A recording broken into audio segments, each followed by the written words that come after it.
நீங்க வந்து அது விஜய் வந்து கை கட்டி பேசினாரு அப்படின்னு கிண்டல் துணியில நீங்க பேசுறீங்க. நீங்க குளோரிஃபை பண்ணி பேசுறது உங்க விருப்பம் சார். கையை கட்டி நின்னாருன்றது உண்மை. இல்ல இது குளோரிஃபை பண்ணல. நீ கையை கட்டி நின்னாருன்றது உண்மை தானே சார்? அவருடைய ஸ்டைல் சார். அவர் என்ன ஸ்டைல்? கை கட்டுவாரு, கை எடுத்துட்டு பேசுவாரு. அது அவருடைய ஸ்டைல். எப்படி பேசும்போது அம்மா நல்லா ஆட்சி பண்ணிட்டு இருக்காங்க, அதெல்லாம் அவரோட ஸ்டைலா சார்? திமுக எல்லாமே அந்த பிரச்சனையை அதோட முடிச்சுப்போம். சரி நானே இறங்கி போய் இப்போ ஒரு பிரச்சனை எனக்கு இப்ப நான் உங்கள்ட்ட பிரச்சனை பண்றேன், நீங்க கையிட்டு நின்றீங்களா? ஒரு வீடியோ போடுவோமா?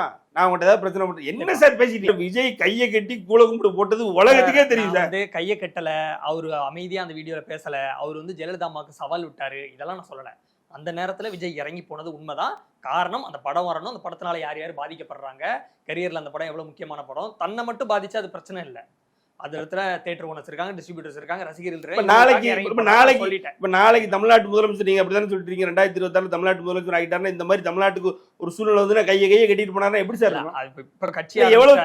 நான் அதை தானே பார்ப்பேன். அப்படியே அன்னைக்கே கையை கட்டிட்டு இருந்தா நீ நாளைக்கு போய் இப்படி ஊரா கை கட்டிட்டு இருந்தா எனக்கு அசிங்கம் தானே அது.